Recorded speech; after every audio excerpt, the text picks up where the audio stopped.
All right, we are back to talking about perception. Last time we talked about why we want to study it. Right? It's very important for survival, so probably something that we want to know about. So, how do we study it? How do we study something that is so internal, that is so unconscious? Well, the first thing we have to do is we have to know about the properties of the stimulus, right? We have to know, if we're going to study perception, we have to know what that perception is relative to, right? So, what stimulus is this percept relative to? So, then we also, of course, need to know about the perceptual experience of the stimulus. So, we have the physics or the physical properties, we have the psychological or perceptual experience of those properties, right? So the study of the relationship between the physical environment and our perceptive of that environment is called psychophysics. Okay, psychophysics was coined by this guy here, Mr. Fechner, and this was back in 1860, and he was sort of the first to describe perception in this, or measuring perception in the sense of what are the limits. Like if we know the highs and lows, like those outer boundaries of perception, we can probably understand it a little bit better.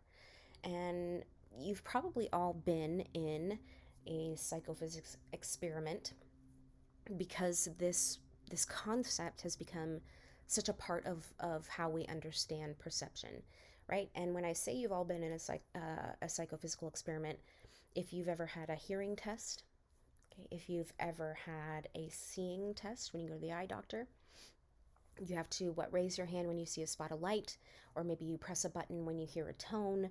And the idea behind these particular tests is they're testing the limits of your perception. What's the dimmest light that you can see? What's the softest or lowest tone that you can hear? So in psychophysics, we talk about thresholds. Now, we talked about thresholds in the context of neural activity, right? So, at what point in the process of summation does a neuron reach its threshold for firing? Okay, but in psychophysics, perceptual thresholds are a little bit different. So, we have two different kinds of thresholds, right? So, we have absolute thresholds. This is the smallest detectable level of a stimulus, okay, meaning we can detect it 50% of the time. Now I'll talk about that in just a second. So these are some sort of common sense general absolute thresholds, right? So for vision, the stars at night, that's a pretty good one. Or a candle flame 30 miles away on a dark, clear night. Okay, so for hearing, a ticking watch 20 feet away. For taste, a teaspoon of sugar in 2 gallons of water. A drop of perfume in 3 rooms.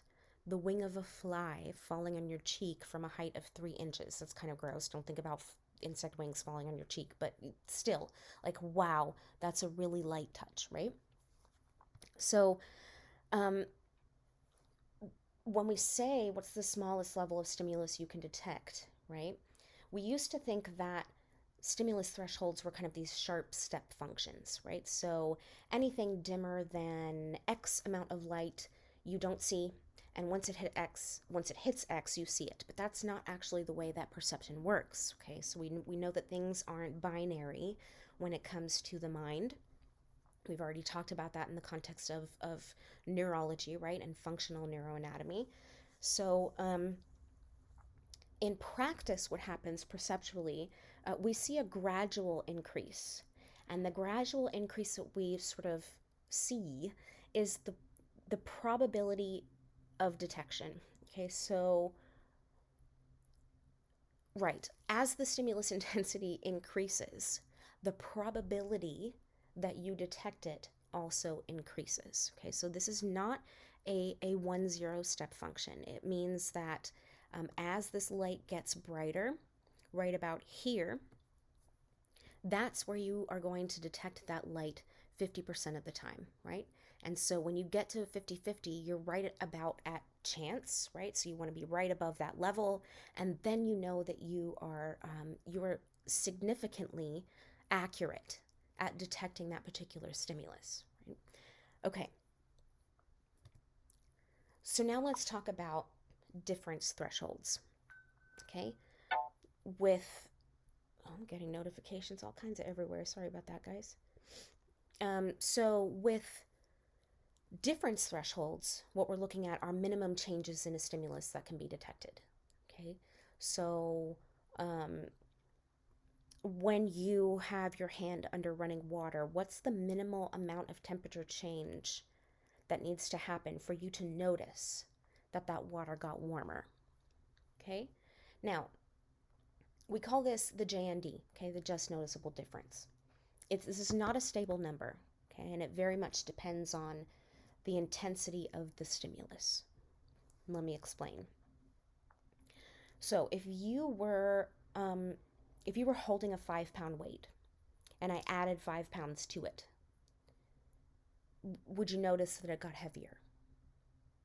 You probably would, right? You just went from holding 5 pounds to holding 10 pounds. That's a big difference.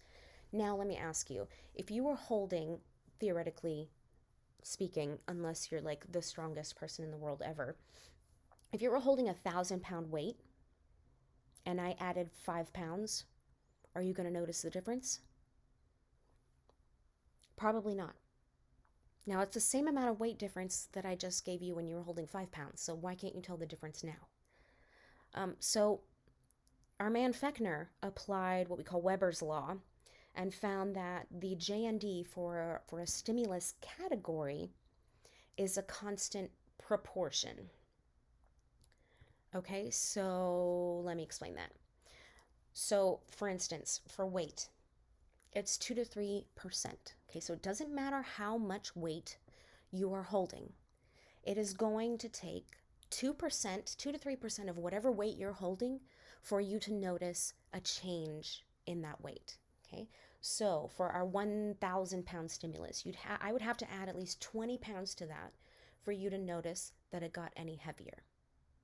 Okay, so it's not about, adding 5 pounds, you can perceive it in this particular situation, so you should be able to perceive it in this particular situation. No, perceptual context is very important. Okay, so it's not about the stimulus intensity, it's about the proportion of the stimulus intensity. I'm hoping that that made sense. If not, obviously we can discuss it. Just let me know. Okay. So what does all of this have to do with how we're measuring perception? Well, we use what we call signal detection theory. Okay, and in signal detection theory, what we do is we use our thresholds to detect stimuli, but it's not all about the thresholds. Okay, signal detection theory depends on a couple of things. The first is sensitivity. That is, how sensitive are you to the current stimulus in the current noise? We'll talk about noise. Actually, let's talk about noise right now. Okay, so what's your biological ability to detect the stimulus given noise? Okay, everything, all stimuli are noisy. Unless you are sitting in a vacuum, there is going to be noise. Okay, and even if you're sitting in the vacuum, actually, there's going to be noise. So maybe like unless you're in space, there's going to be noise. But at the same time, we have internal noise, and I don't even know if that disappears in space. So let me explain, right? Wherever you are, wherever you're sitting, there's probably like the sound of an air conditioner. Oh, you're probably in Texas, right? So there's the sound of an AC running. You've got the sound of your own breathing. You have the sound of your own heartbeat. You have external stimuli like the people in the cafe around you or your roommates. You got the sound of the traffic outside. Maybe it's raining or someone's showering somewhere. Your cat is snoring in the corner. Maybe that's just me, but she's always snoring in the corner. There's like a cricket chirping somewhere. There is noise in your environment, okay? Okay, so because we have so much noise in our environment, we cannot attend to everything all the time. Okay, that would just be completely overwhelming. So what we have to do is set sort of these internal requirements for when we attend to certain stimuli in our environment. Okay, so criterion is kind of like a threshold. Okay, So it's not just about, and we're using our criterion not just to sort of get over external noise. You also have things like mental noise, right? So your mind isn't just blank, waiting to receive some kind of input. You're thinking about something, you're attending to something all the time. Maybe not when you're sleeping, but even then, one could argue that you're unconsciously processing, and therefore, like, does thinking have to be conscious? Is thinking completely unconscious? Well, that's big philosophy. We can get to all that in consciousness. Okay, so mental noise, right? You essentially, your criterion determines the difference between your hearing and listening. Okay, so my mom always used to say that there's a difference between hearing and listening. Like, you're hearing me, but you're not listening to what it is that I have to say. And I never understood that until I understood perception. Right? You can hear someone and absolutely not listen to anything that it is that they're saying. Right? You just tune them out, and they just wah wah wah wah wah wah wah in the background. Right?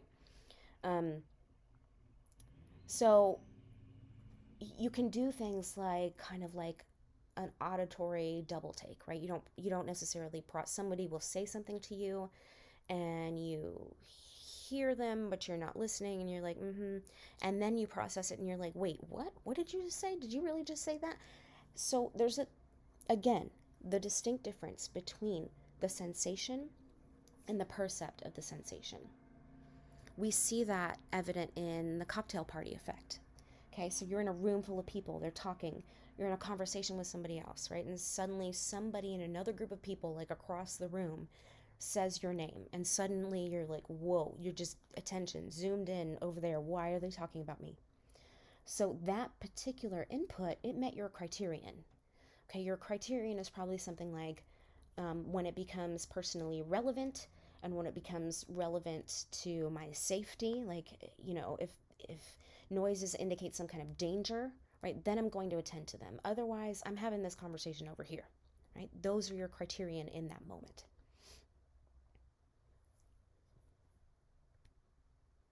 Okay, let's talk about this in the context of a classic example, okay? Because criterion and sensitivity are the core of signal detection theory, okay? And understanding their relationship will really sort of help you understand the dynamics of perception. Okay, so you are taking a shower. Maybe you have the TV on, AC's going, dishwasher's running, your roommate's like yelling at their video game in the background. Okay, now the doorbell rings. Your sensitivity for this event, while you're in the shower and all this other noise is happening, is your physical ability to hear that doorbell over all of that noise. Okay? That's your sensitivity for this stimulus, right? So, how are you physically able to detect that stimulus over all the noise? Now, criterion is different. So you're in the shower, you're not thinking about the doorbell. Maybe you're like reviewing for an exam in your head, like you're humming your favorite tune, whatever. You have a pretty high criterion here. It's going to take a lot to interrupt this fantastic, peaceful shower that you're having, right? It's going to take a pretty loud doorbell, right? Or pretty loud bang or noise, or maybe like a really persistent doorbell to catch your attention over all of that noise. Okay, you have a really high criterion, a really high threshold. Okay. Okay. Now let's approach this situation again. So you're taking a shower. Again, obviously this cat is very unhappy as about being used as an example. So you're taking this shower again. Now, same situation. TV's on, AC's going, dishwasher, roommate, yada yada. The doorbell rings. This time, you are showering because you're expecting your friend to come over. They're going to pick you up. You're going to go to a concert. You're going to go to dinner, whatever. Your sensitivity is still the same. Your sensitivity is still your ability to say that that doorbell has rung over all of the other noise that's happening. But now your criterion has changed. Okay, now you're kind of keeping an ear out for the doorbell. Your criterion's been lowered. So like any little noise that even remotely sounds like the doorbell, right? And you're out of the shower, you're ready to go. Let's go because the doorbell's ringing. Okay, your criterion lowers itself. Well, you lower your criterion, thereby um, thereby relying more on your sensitivity to hear that stimulus. Okay, so let's put this into sort of this classic chart here that we use when we talk about signal detection theory. This is just another way of framing it so that these things, this concept, hopefully will make sense. Okay, um, so when we're talking about signal detection theory, there are two sides to the story. Okay, the first side is the reality of the situation, whether the stimulus was actually there. Was there a stimulus? Okay, the second side of the story is what we perceive to be true. Did you hear a stimulus or not? Okay, so there's two questions. Was there a stimulus? And the second question is, did you hear a stimulus? Okay, or see a stimulus or feel a stimulus, whatever. Okay, all right. So we have the reality and the perception. So let's put this in the context of our doorbell example here. Okay, the doorbell rings. Okay, the stimulus is present. Cool. Your criterion in our first situation, when you weren't expecting anybody, your criterion was high. Okay, you're not likely to say that a stimulus is present because you have a pretty high threshold, right? So you're more likely to say that a stimulus is not present, which means you're more likely to miss a present stimulus. Okay? All right, now the stimulus is present again. Now you have a low criterion. You're waiting for that, your date to pick you up or that package to arrive from Amazon. Okay, so you're more likely to be like, yes, I heard something. Okay, so you're more likely to get a hit. Okay, when the stimulus is present, you detect it. Okay, now different situation. The stimulus is actually absent, even though you just saw the hand ring the doorbell. Let's say that the stimulus is absent. Okay, your criterion is low. You're still likely to say yes. So any little noise, you're gonna be like, oh my gosh, there's a doorbell, when really it was just, something on the TV, which means you're gonna have some false alarms. Okay, you thought you heard it, but it really wasn't there. Now, stimulus absent again. This time your criterion is high. You're not really expecting anybody. You're not concerned about the doorbell. There is no doorbell. So, okay, cool. Correct, reject. Nothing was there and you didn't hear anything. Okay? These are the four big premises of signal detection theory. Okay? Your criterion and the truth about the stimulus in the environment are going to produce one of four outcomes. All right, so let's put this in the context of distributions so you can see sort of some of the math behind this. Okay, hopefully I don't confuse you to bits. All right, so check out our graph here. We've got stimulus intensity down here. Okay, so there's no stimulus present, right? And this is your probability of a response here, okay, up along this axis. All right, so in the first scenario, right, let's say there's no doorbell, okay?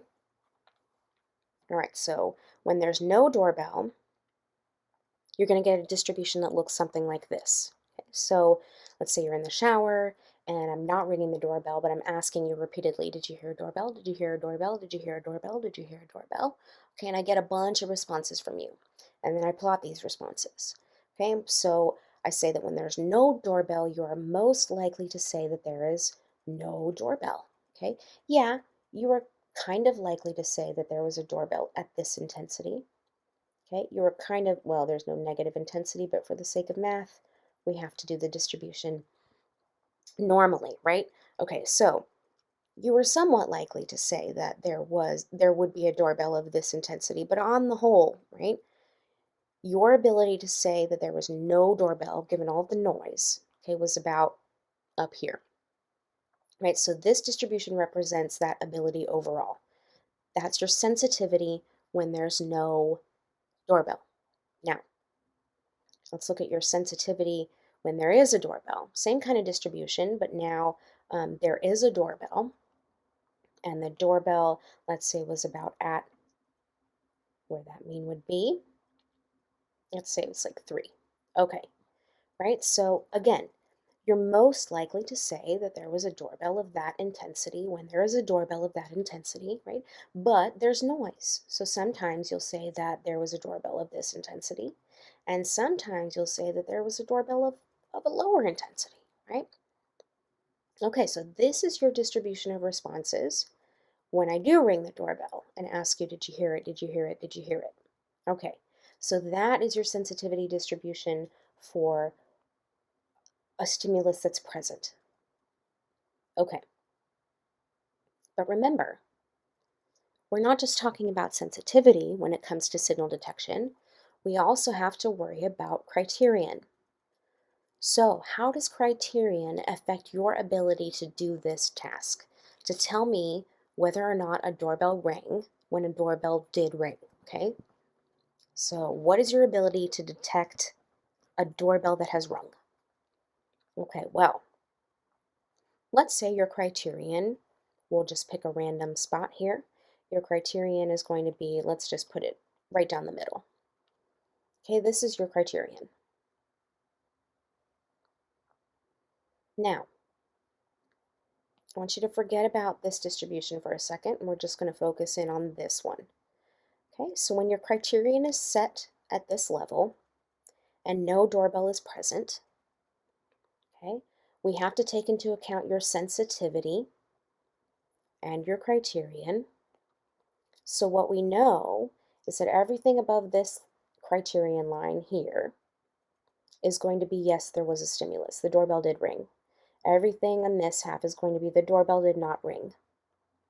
Okay, all right. So when the doorbell doesn't ring, given your sensitivity, you are able to correctly say that the doorbell did not ring this many times, okay? That's your, the doorbell did not ring, correct, reject.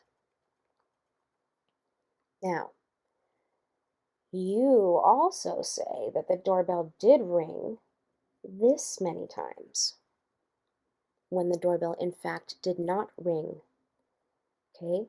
These are your false alarms. Okay. Now, let's focus. Let's put our criterion line back.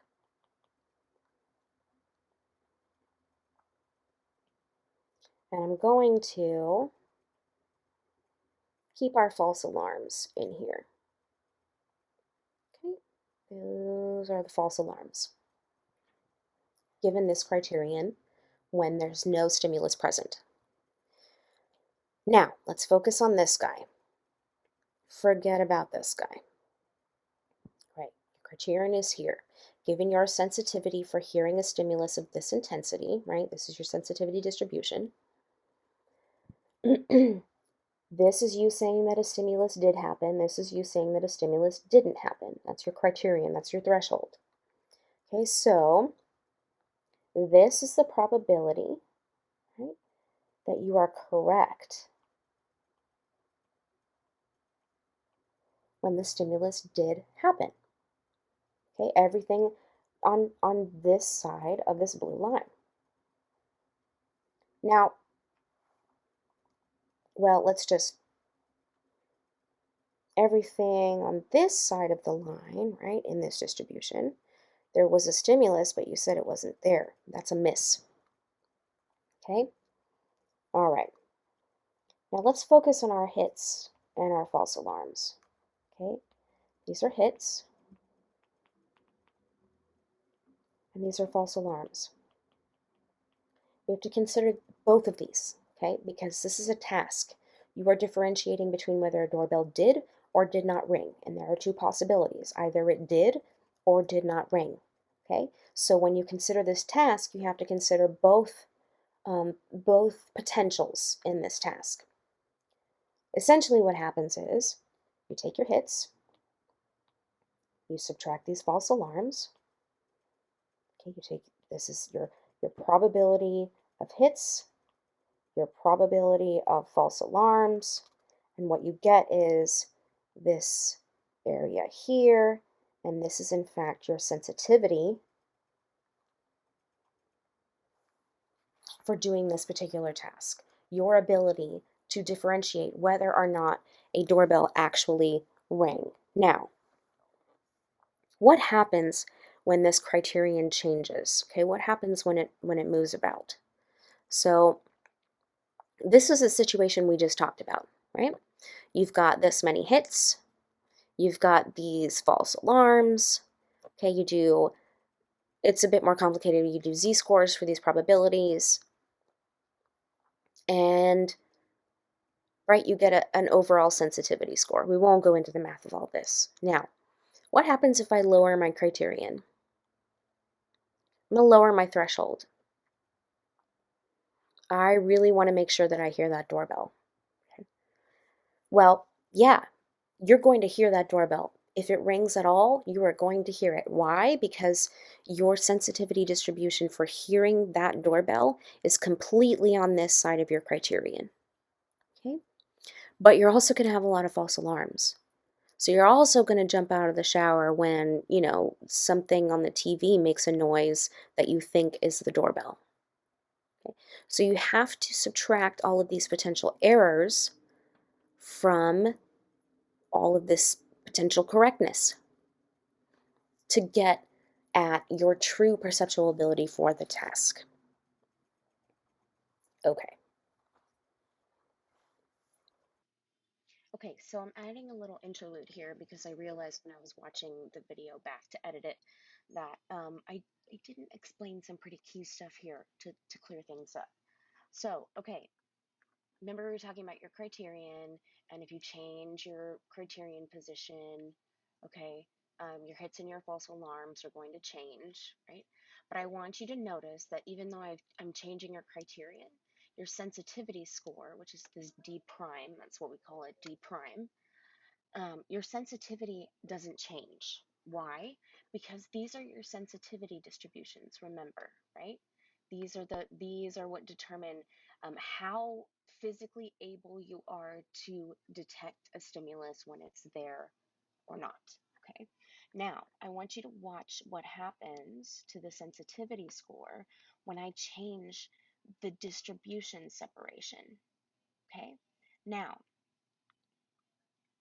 notice how my sensitivity is going down, right? It's because my distribution for detecting a stimulus that's there, okay, my sensitivity is is overlapping the sensitivity for when a stimulus isn't there. Okay, so now my sensitivity score is this area, right? This area here minus how many false alarms I have. Okay, that is my performance on this task.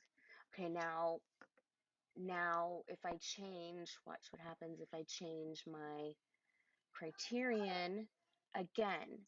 It's not changing my sensitivity because my sensitivity is still going to be the area with just the green. Okay, my sensitivity for this particular task. Okay, watch what happens when we separate our distributions. Oh, it won't let me do it anymore. But in theory, if we could extend this graph, if you had complete separation of your distributions, right, this entire distribution would be green. You would basically have you would be perfectly able to distinguish whether or not a stimulus is present in that case, okay, when your um, sensitivity distributions are completely separated, right? Then you're perfect at the task. Okay, I hope that this little addition helped maybe make a little bit more sense. Okay. Um, again, we can talk about this more if you guys need to talk about it more. Just, show up to Teens Time, send me a message, whatever. Now that your head is exploding, I will leave you. I will leave you to your chaos. We can, of course, talk about this more. It's it's a difficult concept to wrap your head around, so please don't be upset if this is sort of all kind of confusing. You sort of have to stare at the distributions for a while. You kind of have to read a little bit more about it to sort of understand what these things are representing. Now, I don't necessarily want you to have an inside out, backwards and forwards knowledge of how signal detection theory works perfectly, but I just want you to have a general idea. I want you to understand that it's not just about how able you are to hear a stimulus, it's also about how willing you are to hear a stimulus. So, when you are lost in thought and not really thinking about it and not expecting a doorbell, that changes whether or not you're going to hear the doorbell, in contrast to whether or not you are waiting to hear that doorbell, right? You're going to be more, it seems like you'll be more sensitive to it, but really you're just going to be better at detecting it because you've changed your criterion in relationship to how sensitive you are. Okay, I'll stop talking and I will see you in the next few mini lectures when we talk about the basic 10 of perception. This stuff is more fun. We're going past the measurement now and into the cool stuff. And I will see you there.